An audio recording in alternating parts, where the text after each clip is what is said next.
안녕하십니까. 인문학연구소 이니원입니다. 이번 시간에도 우리 역사 속의 범죄자들에 대해서 살펴보는 시간을 갖도록 하겠는데요. 그 44번째 주인공은 내 남자의 인생을 망친 꽃뱀 이은혜가 되겠습니다. 네 명의 남자의 인생을 마친 꽃뱀 이은혜. 그동안 주로 남성 범죄자들을 제가 다루긴 했지만 간간히 소개했던 여성 범죄자들 역시 살벌할 정도로 냉정하고 잔인한 모습을 보여주었습니다. 독극물을 이용해서 지인은 물론이고 자신의 가족들까지 살해했던 김선자 같은 경우도 그랬고요. 전 남편을 살해한 뒤에 시체를 말 그대로 분해해서 이 시신조차 찾지 못하게 만들었던 고유정도 그랬습니다. 그리고 오로지 돈을 위해서 남자들과 사귀고 결혼하고 죽이는 것을 반복한 일명 가평계곡 살인사건의 이은혜 역시 그 냉정함과 잔인함은 일반인의 기준에서는 상상하기 힘들 정도라고 할 수가 있습니다. 1991년 인천 연수구 연수동에서 태어난 이은혜는 가난한 장애인 부부에게서 태어난 소중한 하나뿐인 딸이었다고 할 수가 있습니다. 국가 보조금으로 살아가다 보니까 당연히 경제적으로는 힘이 들었지만 꽤 평범한 어린 시절을 보냈다고 하고요. 특히 초등학교 6학년 시절에는 MBC의 예능 프로그램 일요일 밤에의 코너 속 코너죠. 러브하우스에 출연을 했습니다. 몸이 불편한 부모님과 함께 인천의 한 영구임대 아파트에 거주했던 이은혜는 당시 나중에 커서 받은 만큼 다른 어려운 사람들에게 베풀고 싶다라는 말로 시청자들에게 감동을 안겨주기도 했던 그런 인물입니다. 러브하우스를 요새 좀 젊은 분들은 잘 모르겠지만 옛날에 지금 30대 뭐 중후반 이상 되시는 분들은 예전에 이 일요일 밤에서 했던 집을 싹 리모델링 해주는 그런 프로그램이었어요. 그래서 정말 살기 어려운 분들이 좀 집을 집답게 꾸며놓고 살 수 있도록 도와주는 그런 프로그램이었죠. 자, 이게 당시의 이은혜의 모습입니다. 다른 어려운 사람에게 베풀고 싶어요. 2002년 3월 MBC 일요일 밤 러브하우스에 출연했던 이은혜의 모습. 자, 그런데 이렇게 순진하고 천사 같았던 아이가 중학생이 되면서부터는 좀 급격하게 다른 모습을 보여준다고 해요. 중학생 때 집에서 가출한 이은혜가 생활비를 마련하는 방법이 바로 원조교제 혹은 조건 만남이라고 불리는 성매매였다고 합니다. 그리고 중학교 3학년인 2005년 처음으로 경찰서에 입건이 되면서 그녀의 삶은 점점 과거와는 전혀 다른 방향으로 전개가 되었죠. 조건 만남으로 남자들을 유혹해서 남자가 씻는 사이에 지갑이나 시계 등을 훔쳐서 달아나는 절도 범죄로 변화가 되었고 2009년에는 결국 특수절도 및 절도 혐의로 재판을 받아서 소년보호 처분을 받기도 했습니다. 그리고 성인이 된 2010년부터는 주점에서 일을 했고 이때 만난 김 씨와의 사이에서 혼전 임신으로 딸을 한 명 출산했다고 해요. 그런데 아이의 아빠인 김 씨는 인천 미추홀구의 석바위 사거리 쪽에서 교통사고로 사망했다라고 알려져 있습니다. 다만 경찰 측에 교통사고에 대한 기록이 남아있지 않아서 정확한 사인을 가리지는 못했고요. 사인은 불분명하지만 사망은 했다라는 점만은 확실합니다. 그러니까 어떻게 죽었는지 모르지만 죽었다라는 건 확실하다는 거죠. 그리고 2014년에는 사실혼 관계에 있던 남자친구 이 씨와 약혼을 한 뒤에 파타야로 여행을 떠나요. 그리고 그곳에서 이 씨는 스노클링 사고로 사망을 해서 이은혜가 혼자 귀국합니다. 사망한 이 씨에게서는 소량의 알코올이 검출되었고 익사라고 판명이 되었지만 이 씨의 휴대전화는 어디론가 사라져서 조금 의문이 남은 상태였다고 해요. 당시 이 씨와의 사실혼 관계를 증명하지 못해서 사망보험금은 이 씨의 유가족이 수령했다고 해요. 자, 그래서 이은혜의 새 남자라고 해서 사건 반장에서 가져온 사진인데 2010년 김모 씨 인천 석바위 교통사고로 사망.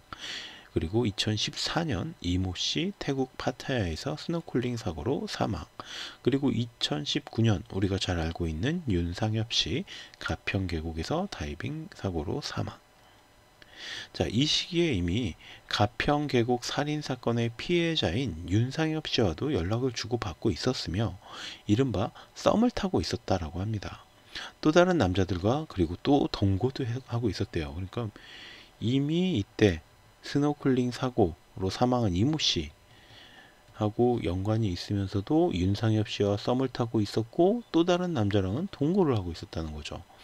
이은하의 진술에 따르면 2007년에서 2008년 사이에 인터넷 채팅을 통해서 조건 만남으로 피해자 누구겠어요? 바로 윤상엽 씨죠. 피해자와 알게 되었고 임신 때문에 연락이 끊겼다가 2011년께에 다시 연락을 주고받았다라고 합니다. 하지만 이은혜에게 윤 씨는 그저 지갑일 뿐이었습니다. 매달 200만 원씩을 송금 받으면서 그 돈을 자신은 물론 가족과 또 다른 동거남한테도 사용을 했어요. 그리고 더 어이없는 것은 그 와중에도 채팅으로 만난 A씨와 2016년 결혼식을 올렸다가 A씨의 경제적 능력이 생각보다 좋지 않다라는 이유로 파혼을 했고요. 이전부터 채팅으로 관계를 이어오던 B씨와 동거를 시작했다고 합니다. 그리고 동거 중에 지인을 통해 소개받은 D씨와 다시 동거를 하면서 C씨와는 결별을 했다고 합니다. 이게 뭐 엉망진창이 머리가 아플 정도예요. 그러나 D씨도 이은혜의 사치를 채워주지는 못했던지 2017년 3월 윤상엽 씨와 혼인신고를 하고 동거를 시작하게 됩니다. 윤 씨는 당시 확실하지는 않았지만 삼성전자 연구원으로 연봉 6,500 정도를 받고 있었다라고 전해지고 있어요. 윤 씨는 이은혜의 요청에 의해서 인천의 한 오피스텔을 신혼집으로 사용하기 위해서 임차했지만 이은혜는 그곳에 자신의 친구를 살게 했고요. 그리고 윤 씨의 가족이 전세 자금으로 마련해준 1억 원을 자신이 몽땅 차지해 버립니다. 이후 혼인신고 5개월 뒤에는 윤 씨에게 사망보장금 8억짜리 사망보험에 가입하도록 시켰고요. 수익자는 자신으로 등록을 합니다. 정말 어이없는 것은 두 사람은 혼인신고만 했을 뿐 따로 살았다는 겁니다. 오피스텔도 뺏겼고요. 부모님에게 받은 전세자금 1억 원마저 빼앗긴 이 윤 씨는 수원의 한 반지 하방에서 월세로 살게 됐다고 해요.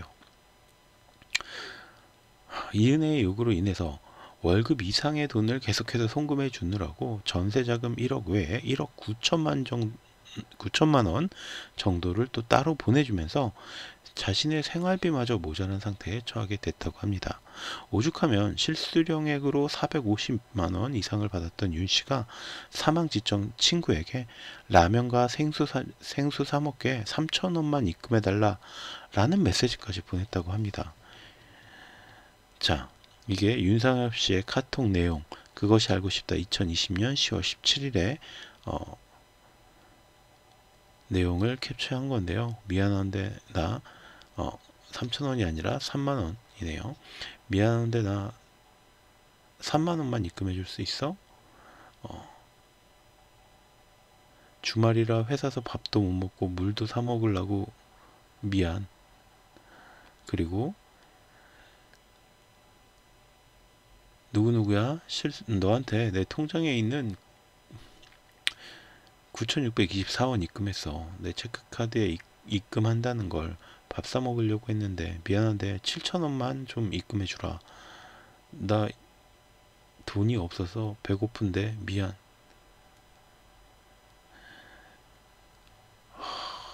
저는 정말 이 카톡 내용을 읽으면서 뭐랄까 울컥하는 기분을 느꼈습니다.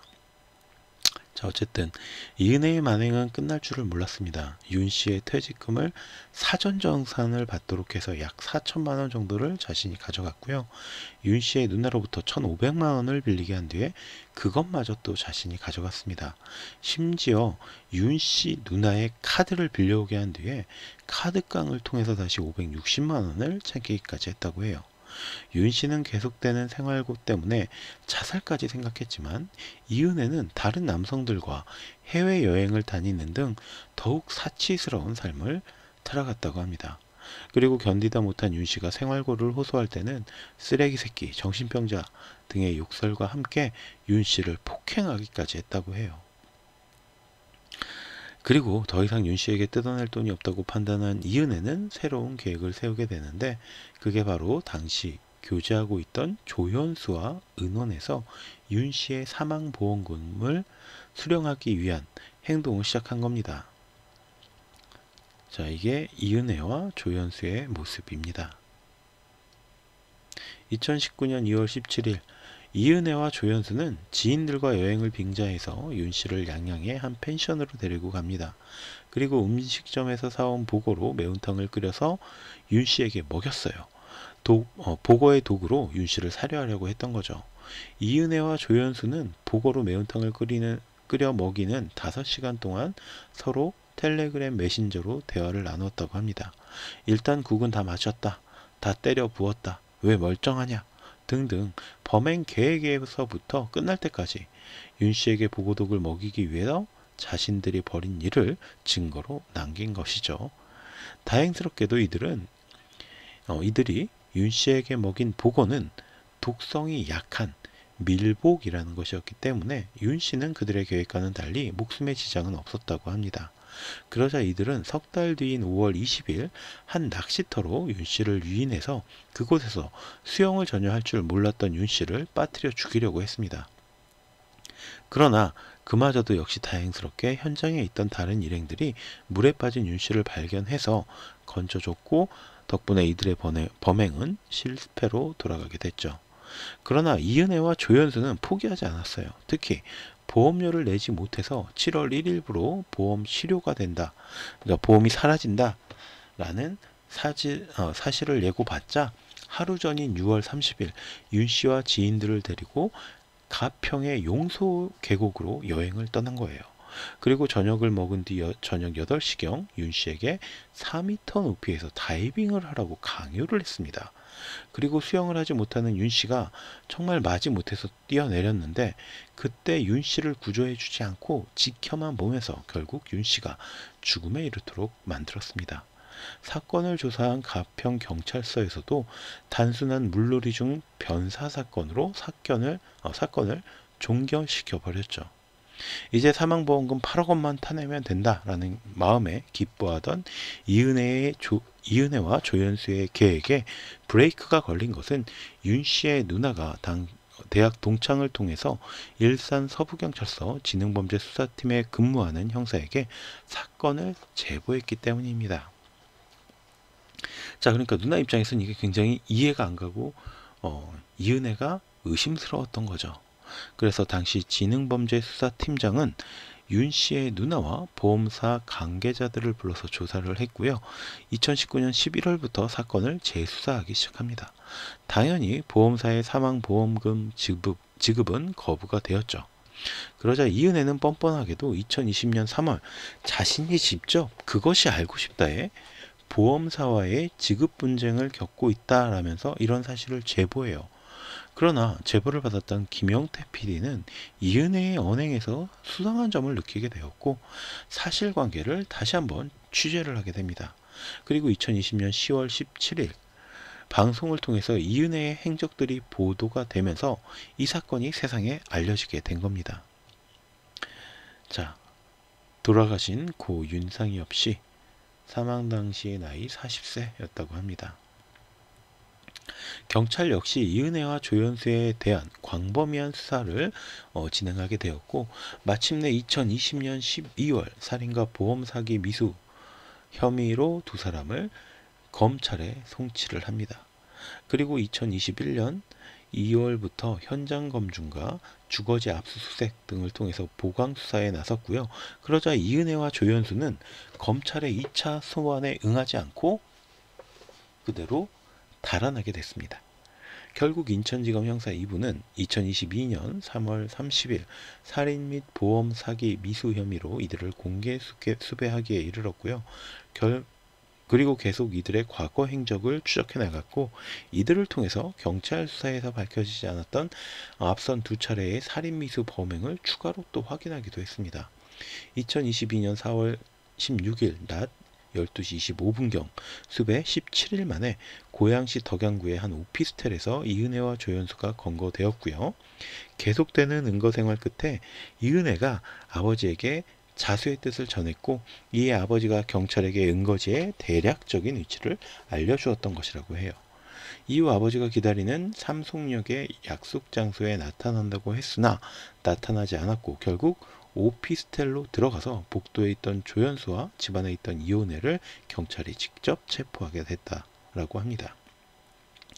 이은혜와 조연수는 수사기관과 법정에서 혐의를 완강하게 부인했어요. 하지만 1심은 2022년 10월 살인 혐의를 유죄로 인정하고 각각 무기징역과 징역 30년형을 선고합니다. 특히나 법원은 당시 수영을 잘하던 조연수가 이미 물속에 있었음에도 물에 빠져서 허우적거리던 윤씨를 구조하지 않았다라는 점을 살인의 증거로 보았습니다. 이은혜 역시 현장에서 구명 튜브와 구명 조끼가 있었음에도 이를 던져주지 않았고, 어쩔 줄 몰라 하던 다른 일행들에게 구명 튜브를 가지러 가자 라고 유인을 해서 60m 떨어진 곳에 비치된 구명 튜브를 가지러 가자고 해서 이동해서 구조를 방해했습니다. 이은혜와 조연수는 1심 판결에 불복해서 항소했지만 서울고법은 2023년 4월 26일 1심과 마찬가지로 부작위에 의한 살인을 인정하고 이은혜에게 무기징역, 조연수에게 징역 30년을 선고합니다. 이은혜는 대법원에 상고한 상태이나 조연수의 상고 여부는 파악되지 않았다고 전해지고 있습니다. 그런데 더 어처구니 없는 것은 이은혜는 신한라이프 생명보험을 상대로 2020년 11월 16일부터 사망보험금 8억 원에 대한 보험금 청구 소송을 또 진행하고 있다는 것입니다. 진심으로 이해할 수도 없고 이해하고 싶지도 않은 사이코패스의 전형적인 모습을 보여주고 있는 거죠. 자기가 죽인 남자에 대한 사망보험금을 교도소에서도 타내기 위해서 소송전을 벌이고 있는 거죠. 그저 본인의 이익을 위해서 수많은 남성을 유혹해서 돈을 뜯어내고 죽이기를 반복했던 이은혜, 그리고 그녀의 내연남이자 이은혜를 대상으로 1인 포주 역할을 했다는 의혹까지 받고 있는 공범 조연수, 이런 인물들이 다시 우리 사회로 제발 돌아오지 않기를 바랄 뿐입니다. 특히나 자신과 관계를 맺었던 4명의 남자, 조연수까지 포함해서요, 그들 모두를 죽음 또는 범죄로 인한 사회적 매장에 빠뜨린 이은혜는 대법원에서도 그에 합당한 처벌을 받기를 기원해 봅니다. 자, 그럼 오늘 내용은 여기서 마치도록 하고요. 저는 다음 시간에 또 다른 내용으로 찾아뵙도록 할게요. 오늘 제가 들려드린 이야기가 여러분의 흥미와 호기심을 어느 정도 만족시켜 드릴 수 있었다면 구독과 좋아요도 부탁드리겠습니다. 감사합니다.